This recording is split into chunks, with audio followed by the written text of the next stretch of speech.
Selam, ben öğretmen Zeynep.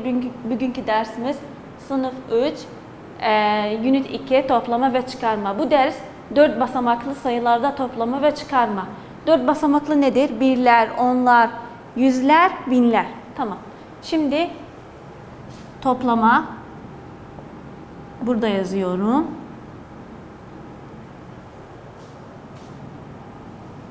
Burada da çıkarma yazıyorum.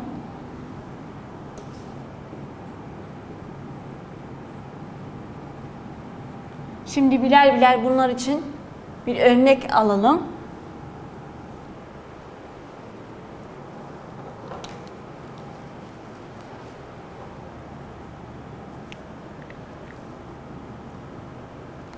Örnek.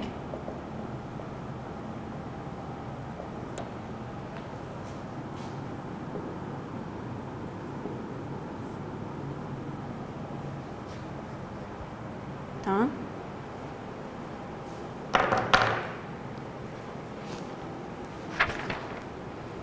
Dört bin 365 artı toplamada ne yazıyoruz? Artı 3852. Tamam. Şimdi çıkarma için örnek yazalım. 1920 eksi burada yazıyoruz. Neden? Çünkü çıkarma. Burada ne yazdık? Artı. Neden? Çünkü toplama.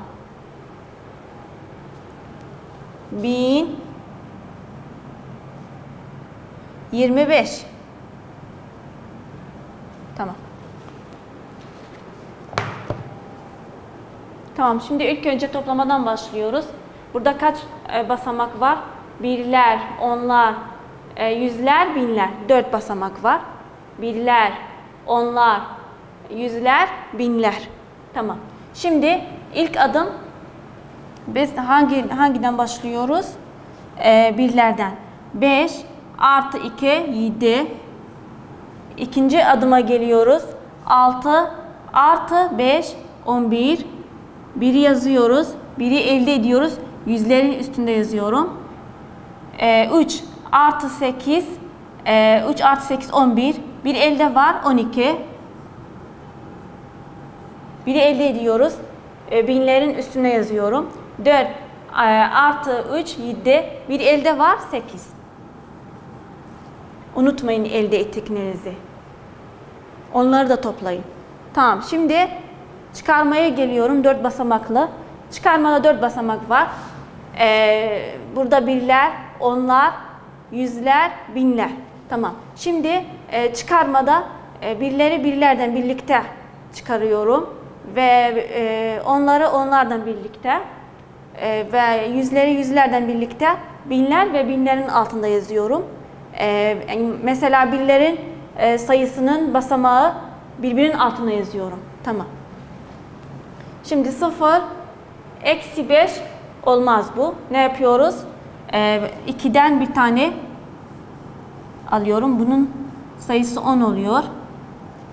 Tamam. Şimdi 10 eksi 5 5 yapıyor. Tamam. 1 eksi 2 olmaz. Ne yapıyorum? Bunlar bir tane. Bu sayısı azalıyor. 9'un 8 oluyor. Ve bunun sayısı 11 oluyor. Tamam. Bunu daireyi kurun. Sizden bozulmasın ama. 11 eksi 2 kaç yapıyor 11? Eksi 2 9. 11 eksi 2 kaç yapıyor? 9. 8 eksi 0 8 yapıyor kendi sayısı. Ve 1 eksi 1 0. Bunu 0 yazmıyoruz ama burada. 895. Tamam.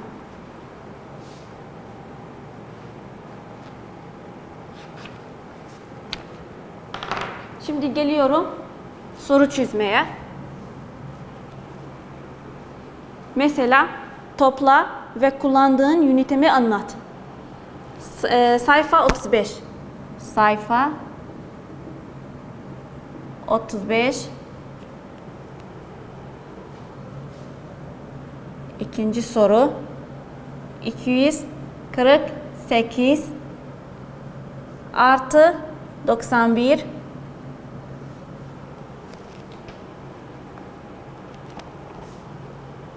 ve soru 9'uncunu çözüyorum.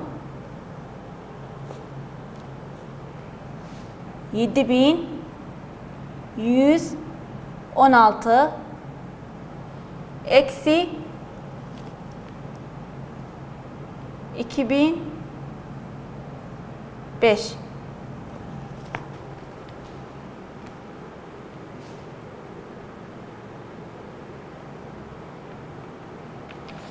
Tamam.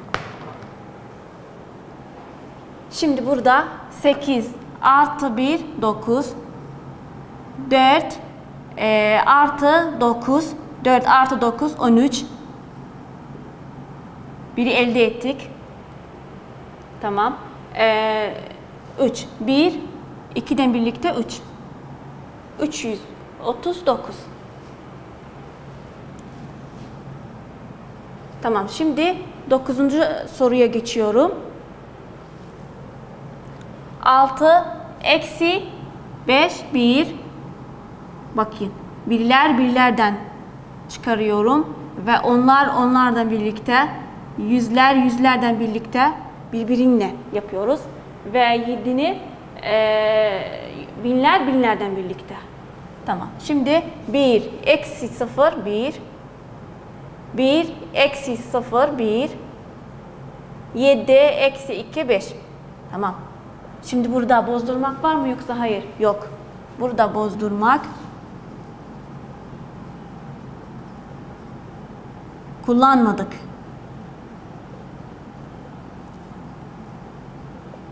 Tamam mı? Burada bozdurmak kullanmadık. 6 eksi 5 1, 1 eksi 0 1, 1 eksi 0 1, 7 eksi 2 5. Bunu burada bozdurmak kullanmadı. Bu dersin sonuna geldik. Teşekkürler.